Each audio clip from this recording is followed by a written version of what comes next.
राजनीतिक चिंतन का मुख्य विषय राज्य है और राजनीतिक चिंतक सदैव इस बात का चिंतन करता है कि राज्य क्या है, राज्य की प्रकृति क्या है, राज्य का स्वरूप क्या है और राज्य और व्यक्ति के बीच में संबंध क्या है। अधिकार, स्वतंत्रता, समानता, न्याय को लेकर राज्य और व्यक्ति के बीच में क्या संबंध है, सदैव इस बात पर चिंतन करता है। हाय एवरीवन, आज से हम पाश्चात्य राजनीतिक चिंतक स्टार्ट कर रहे हैं।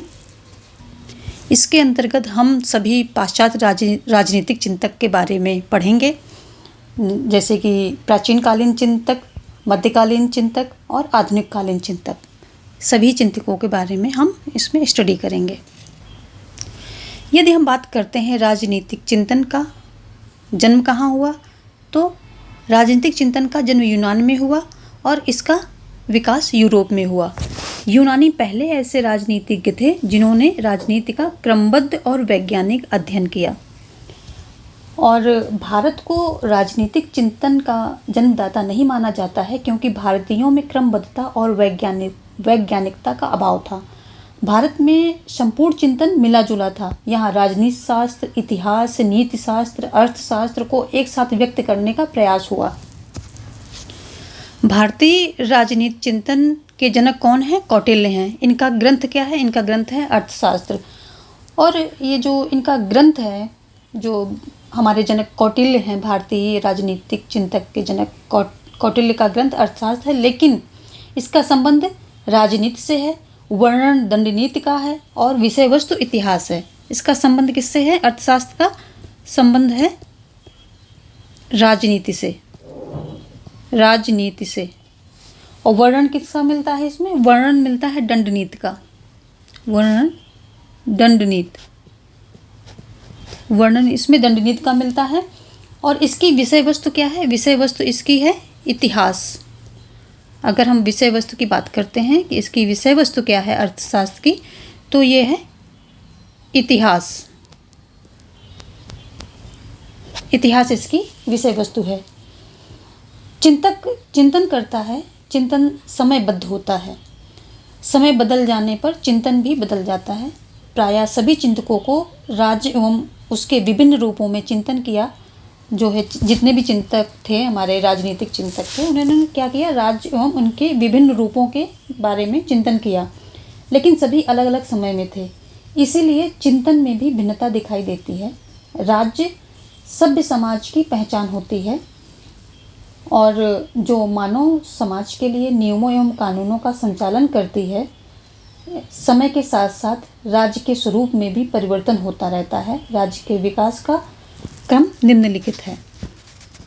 समय के साथ साथ जो है राज्य जो है बदलता रहता है, उसकी कार्यप्रणाली बदलती रहती है। और विकास का क्रम, अगर हम विकास के क्रम की बात करते हैं तो राज्य के विकास का क्रम क्या है? सबसे पहले आया था हमारा कबीला राज्य, उसके बाद आया था प्राच्य राज्य। प्राच्य राज्य, इसे क्या कहते हैं? पूर्वी राज्य भी कहते हैं। इसे क्या कहते हैं? पूर्वी राज्य। पूर्वी राज्य भी कहा जाता है। उसके बाद आया यूनानी राज्य, उसके बाद आता है रोमन राज्य, उसके बाद सामंती राज्य, फिर राष्ट्र राज्य। इन सब के बारे में हमने विस्तार से हमारे जो राजनीतिक सिद्धांत के वीडियोस दिए हैं, इसके पहले हमने राजनीतिक सिद्धांत पूरा कर दिया है, उसमें हमने इन सभी के बारे में डिटेल में बातें की हैं। आप उन वीडियोस को जा कर के देखें, अगर आपने नहीं देखा है अभी तक तो। राष्ट्र राज्य की शुरुआत कब होती है? राष्ट्र राज्य की शुरुआत 16वीं शताब्दी में होती है। 16वीं शताब्दी में होती है। राष्ट्र राज्य की शुरुआत 16वीं शताब्दी में होती है। और इसी को क्या बोलते हैं? राज्य भी बोलते हैं। राज्य, इसी को राज्य भी बोला जाता है।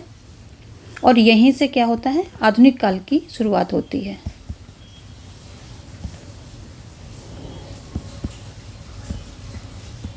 आधुनिक काल, यहीं से 16वीं शताब्दी से ही आधुनिक काल की शुरुआत हो जाती है।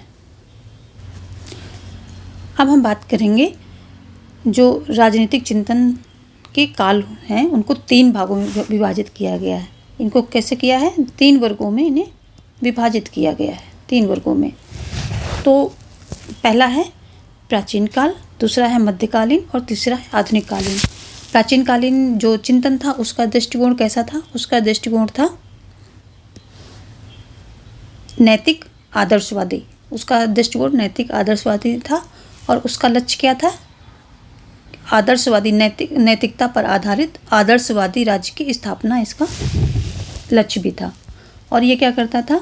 राज्य पर महत्व देता था। प्राचीन काल में राज्य पर महत्व दिया जाता था। इसके कौन थे? इनके जो विचारक आते हैं, इसमें चिंतक आते हैं, वो प्लेटो आ जाते हैं और अरस्तु आते हैं। हमारे प्राचीन चिंतकों में, प्राचीन कालीन चिंतकों में प्लेटो आते हैं नंबर 1 और दूसरे आते हैं अरस्तु। इसका प्रारंभ कब से? ये जो है प्रारंभ से 5वीं सदी तक रहता है। जो हमारा प्राचीन कालीन चिंतन है ये प्रारंभ से 5वीं सदी तक रहता है। अब हम बात करते हैं मध्यकालीन चिंतन की। मध्यकालीन चिंतन 6वीं शताब्दी से 15वीं शताब्दी तक रहता है और ये धर्म पर आधारित होता है। अलौकिक को आधार बनाकर लौकिक राजनीति की जाती है, यानी कि इसमें ईश्वर को आधार बनाया जाता है, ईश्वरीय चीज़ों को आधार बनाया जाता है, ईश्वरीय मान्यताओं को आधार बना करके लौकिक यानी कि इस संसार की राजनीति की जाती है। इसके अगर हम चिंतकों की बात करें तो संत ऑगस्टाइन, थॉमस एक्विनास, पोप क्लेसियस द्वितीय और मसीलियो ऑफ पेंदुआ, ये इसके चिंतक हैं, राजनीतिक चिंतक हैं। और इन्होंने क्या किया है? इन्होंने राज्य पर महत्व दिया है। और प्राचीन कालीन जो थे इन्होंने भी राज्यों पर महत्व दिया है और राज्य को सर्वोपरि रखा है। इन्होंने भी राज्य को सर्वोपरि रखा है। अब हम आते हैं अपने आधुनिक कालीन चिंतन के, इसमें देखते हैं जो आधुनिक कालीन चिंतन रहता है ये 16वीं शताब्दी से आज तक है इसका, और ये व्यक्ति प्रधान है। इसमें व्यक्तियों को प्रधान माना गया है, यानी कि व्यक्तियों को साध्य माना गया है और राज्य को साधन माना गया है। और व्यक्ति को सेंटर में रख करके सारे कार्य व्यक्ति के सुविधा के लिए, उनकी भलाई के लिए किए जाते हैं और व्यक्ति की स्वतंत्रता को एक अहम महत्व दिया जाता है। व्यक्ति इसमें साध्य है और राज्य साधन है। राज्य व्यक्ति की बनाई हुई संस्था है, यानी व्यक्ति निर्मित संस्था है, ऐसा इसमें माना जाता है। और इसके अगर हम चिंतकों की बात करें तो मैकियावेली आते हैं, Hobbes, Locke, Rousseau, Bentham, Mill, T H. Green, Kant, Bosanquet, Marx, Lenin, ये सब इसके जो हैं चिंतक हैं। और ये व्यक्ति प्रधान काल है। यदि हम यूनानी नगर राज्य की बात करते हैं तो यूनानी नगर राज्य क्या था? यूनानी नगर राज्य जो था छोटे छोटे ऐसे राज्यों से बना हुआ था। इसमें छोटे छोटे कई सारे देश थे और इसमें क्या था? एथेंस था जो 2 मेन थे, एथेंस था और दूसरा स्पार्टा था। ये एथेंस में क्या था? लोकतंत्र था। यहाँ पर जो एथेंस था, एथेंस में क्या था? एथेंस में लोकतंत्र था। लोकतंत्र था क्योंकि वहाँ की जनसंख्या उस समय कम होती थी, तो प्रत्यक्ष लोकतंत्र था। लोकतंत्र वो भी प्रत्यक्ष, यानी कि सभी प्रत्यक्ष रूप से पार्टिसिपेट करते थे राजनीतिक गतिविधियों में। और जो स्पार्टा था, दूसरा मेन राज्य क्या था? स्पार्टा। इन्हीं दोनों के बीच इनकी लड़ाई हुई थी जो काफ़ी लंबी चली थी। और तो स्पार्टा में क्या था? सैनिक शासन। स्पार्टा में जो है सैनिक शासन चलता था। यहाँ पर प्रत्यक्ष लोकतंत्र चलता था, यहाँ पर सैनिक शासन चलता था। अब इनके आपस में कोई आयात निर्यात वगैरह कुछ नहीं होता था। इनकी अर्थव्यवस्था पूरा इंडिपेंडेंट थी, मतलब ये आत्मनिर्भर थे। और अर्थव्यवस्था किस पे थी? कृषि पर निर्भर थी। कृषि पर इनकी निर्भर थी अर्थव्यवस्था। और ये आत्मनिर्भर थे, यानी कि इनके बीच में, इन सभी देशों के बीच में कोई आयात निर्यात नहीं होता था, आयात निर्यात नहीं होता था। जितने भी ये नगर राज्य थे वो इंडिपेंडेंट थे, अपनी कृषि व्यवस्था पर इनकी अर्थव्यवस्था कायम थी और ये आत्मनिर्भर थे। यहाँ पर कई सारे छोटे छोटे नगर राज्य थे, छोटे छोटे नगर राज्य थे, पर इसमें एथेंस महत्वपूर्ण था। एथेंस महत्वपूर्ण था। क्यों महत्वपूर्ण था? क्योंकि यहाँ के लोग ज़्यादा विद्वान थे, या ऐसा वो मानते थे, और यहीं पर एथेंस में ही प्लेटो और सुकरात जैसे विद्वान जो थे, विचारक थे, उनका यहीं पर जन्म हुआ। जो विद्वान, ये मनीषियों जैसे विद्वान मनीषियों जैसे कि प्लेटो हो गए, सुकरात हो गए, सुकरात, ये सब इसी एथेंस में ही इन्होंने जन्म लिया। ये जो यूनानी नगर राज्य थे, जो छोटे छोटे राज्यों में ये पूरा यूनान डिवाइड था, तो यूनानी नगर के चारों तरफ क्या था? समुद्र था। इनको सुरक्षा की कोई चिंता नहीं थी, इनकी चारों तरफ जल था, समुद्र था, तो इनको कोई सुरक्षा की चिंता नहीं रहती। जो यूनान के लोग होते थे वो विद्वान भी होते थे और अहंकारी भी होते थे। वो मानते थे कि वो सबसे ज़्यादा विद्वान हैं और उनके बराबर कोई और नहीं है। जो जितने भी यूनान में छोटे छोटे नगर राज्य हैं वो उनके बराबर नहीं है, या वहाँ के लोग इतने विद्वान नहीं हैं। तो वो विद्वान थे, इसलिए उनमें अहंकार भी था, इस बात का, विद्वान होने का अहंकार था उनके अंदर। ये लोग क्या है, राज्य को साध्य मानते थे और व्यक्ति को साधन मानते थे, यानी कि राज्य के अंदर ही व्यक्ति का सारा हित छुपा हुआ है। तो राज्य को व्यक्ति से पूर्व मानते थे, यानी कि राज्य ही सब कुछ है, व्यक्ति उसके बाद है। यूनानी नगर राज्य के लोग जो थे वो यूनानी चिंतक थे, जो राज्य को इतना अधिक महत्व देते थे कि व्यक्ति को उसमें विलीन मानते थे। यूनानी चिंतक राज्य एवं व्यक्ति के बीच सावयवी संबंध मानते थे। इन्होंने भी क्या किया है कि इन्होंने भी सावयवी संबंध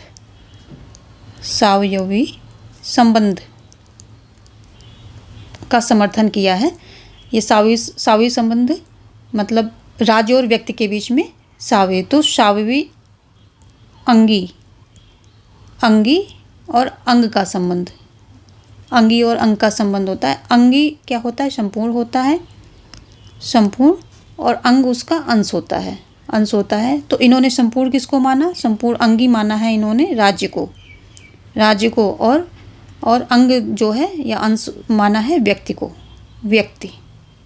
को इन्होंने अंग माना है। सावयवी संबंध का मतलब होता है अंगी और अंग का संबंध। अंगी संपूर्ण होता है और अंग उसका अंश होता है।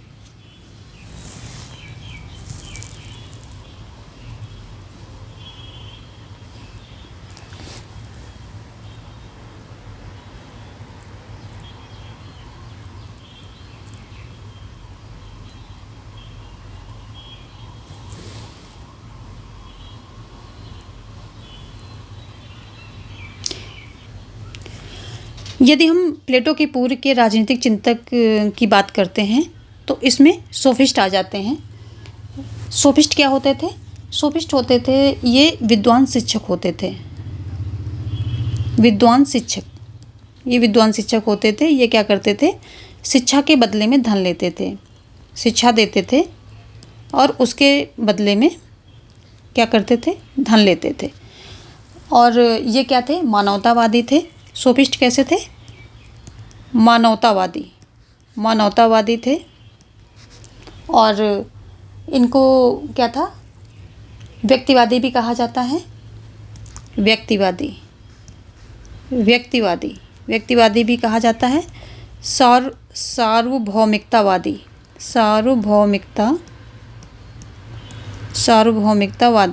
भी कहा जाता है। ये राज्य को एक कृत्रिम संस्था, सोफिस्ट जो थे ये राज्य को क्या मानते थे? एक कृत्रिम संस्था मानते थे।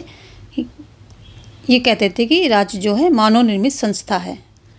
इसको ईश्वरी, जो राज्य की उत्पत्ति का ईश्वरी सिद्धांत था उसके समर्थक ये नहीं थे। ये किसके थे? सामाजिक समझौते के, जो राज्य की उत्पत्ति, राज्य की उत्पत्ति का जो सामाजिक समझौते का सिद्धांत था, ये उसके समर्थक थे। प्रोटोगोरस क्या थे? ये एक सोफिस्ट विचारक थे। इन्होंने क्या कहा? मानव ही वस्तुओं का मापदंड है। इन्होंने मानव को सेंटर में रख कर के बात कही और कहा है कि मानव ही वस्तुओं का मापदंड है, राज्य नहीं है। सुकरात जो थे वो सोफिस्ट विचारक नहीं थे, क्योंकि ये शिक्षा के बदले में धन नहीं लेते थे। क्या नहीं लेते थे? ये शिक्षा के बदले में धन नहीं लेते थे। और ये जो थे सत्य में विश्वास रखते थे। और इनका कथन है स्वयं को जानो। ये इनका कथन है, स्वयं को जानो। सुकरात का कथन है ये, स्वयं को जानो। और यदि हम सुकरात के प्रमुख सिद्धांतों की बात करते हैं तो इन्होंने 2 सिद्धांत दिए हैं, सापेक्ष ज्ञान और निरपेक्ष ज्ञान। सापेक्ष ज्ञान क्या ये कहते हैं कि ये अपूर्ण होता है और अस्थायी होता है, अस्थायी होता है, और ये मानवीय होता है, ये मनुष्य में पाया जाता है। मानवीय यानी कि ये मनुष्य में पाया जाता है। और जो निरपेक्ष ज्ञान है ये स्थायी होता है, ये सत्य होता है, ईश्वरीय ज्ञान होता है। क्या होता है ये? ईश्वरीय ज्ञान होता है। ईश्वरीय ज्ञान यानी कि इसमें ईश्वर से जो है आपका साक्षात्कार होता है, या ईश्वर की मार्गदर्शन पे आप चलते हैं, ईश्वरीय ज्ञान होता है। और ये पूर्ण होता है। सुकरात कहते हैं कि सद्गुण ही ज्ञान है। इनका कथन है ये कि सद्गुण ही ज्ञान है, अर्थात ज्ञान और आचरण में एक रूपता होनी चाहिए। इसका मतलब क्या होता है? अर्थात ज्ञान और आचरण में एक रूपता होनी चाहिए। इनका ये मानना था कि जैसा आपका आचरण है वैसा ही ज्ञान होना चाहिए, ज्ञान के आधार पे आपका आचरण होना चाहिए। इसलिए इन्होंने कहा है सद्गुण ही ज्ञान है। सोक्रेट थे प्रत्यक्ष लोकतंत्र के विरोधी थे। किसके? प्रत्यक्ष लोकतंत्र के विरोधी थे, क्योंकि ये मानते थे, ये इसको क्या कहते थे? भ्रष्ट शासन के रूप में, भ्रष्ट शासन के रूप में इसको देखते थे। क्या कहते थे? कि जो प्रत्यक्ष लोकतंत्र है वो भ्रष्ट शासन है, और ये भ्रष्टाचारी और अत्याचारियों का शासन है, ऐसा सोक्रेट का मानना था। और सोक्रेट क्या है? निर्लिप्त बुद्धि के शासक द्वारा शासन में विश्वास करते थे, और यही प्लेटो का भी मानना था।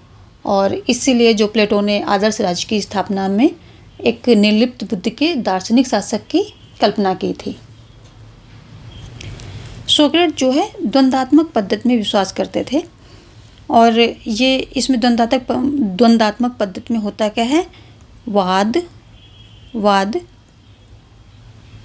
प्रतिवाद और एवं संवाद, ये इसका मेथड होता है। क्या होता है? जब कोई बात होती है तो उसका प्रतिवाद होता है, यानी कि उसको काउंटर करने के लिए उसकी जो बुराइयां होती हैं उस बात में, या उस प्रणाली जो भी चीज़ है वो उस इशू में जो भी बुराइयां होती हैं उसको प्रतिवाद के द्वारा दूर किया जाता है, प्रतिवाद करके उसको दूर किया जाता है।